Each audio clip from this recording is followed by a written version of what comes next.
எண்ணும் எழுத்தும்.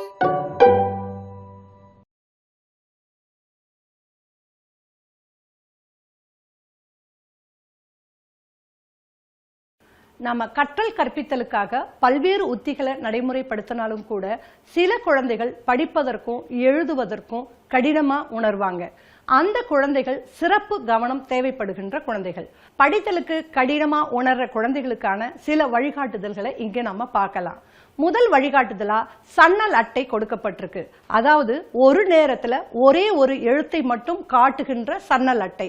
இந்த அட்டையை பயன்படுத்தும் போது குழந்தைகளுக்கு வேறு எழுத்துக்கள் தெரியாம அந்த ஒரே ஒரு எழுத்து மட்டும்தான் இருக்கும். அதுல கவனத்தை குவித்து அந்த குழந்தைகளால படிக்க முடியும். அடுத்ததா எழுத்து காட்டி, அதாவது பல்வேறு எழுத்துக்களுக்கு இடையில ஒரு எழுத்தை மட்டும் காட்டுகின்ற எழுத்து காட்டி. அந்த எழுத்து காட்டி ஒரு இடையில ஒரு இடைவெளி இருக்கும். அந்த இடைவெளியில அந்த ஒரு எழுத்து மட்டும் தெரியும். அந்த எழுத்தை குழந்தைகள் கவனத்தை குவித்து படிப்பாங்க. அதே மாதிரி சொல் காட்டி. சொல் காட்டி என்பது ஒரு இடைவெளியில ஒரே ஒரு சொல் மட்டும் தெரியும்படி அந்த அட்டை இருக்கும். அதன் மூலமா குழந்தைகள் அந்த சொல்லை மட்டும் கவனம் குவித்து படிப்பாங்க. அடுத்ததா எழுத்து சுட்டி, சொல் சுட்டி. ஒரு நேரத்துல ஒரு எழுத்தை சுட்டி காட்ட பயன்படுத்துவது எழுத்து சுட்டி. ஒரு நேரத்தில் ஒரு சொல்லை மட்டும் சுட்டிக்காட்ட பயன்படுத்துவது சொல் சுட்டி. இது போன்ற எழுத்து சுட்டி, எழுத்து காட்டி, சொல் சுட்டி, சொல் காட்டி போன்ற கருவிகளை ரொம்ப எளிமையா தயாரிக்கிற விதமும் கொடுக்கப்பட்டிருக்கு. அடுத்ததா ஒரு பக்கத்துல ஒரு சொல் மட்டும் இருக்கக்கூடிய சொல் புத்தகத்தை உருவாக்கியும் குழந்தைகளை நாம படிக்க செய்ய முடியும். அடுத்ததா குழந்தைகள் ஒரு சொல்லில் உள்ள ஒலிப்பை பிரித்து படிப்பதற்கான ஒரு அணுகுமுறையும் கொடுக்கப்பட்டிருக்கு. ஒரு சொல்லில் உள்ள ஒவ்வொரு எழுத்தாக காட்டக்கூடிய நழுவட்டைகள், செருகட்டைகளை எப்படி உருவாக்கி பயன்படுத்தலாம் என்ற வழிகாட்டலும் இந்த பகுதியில் கொடுக்கப்பட்டிருக்கு.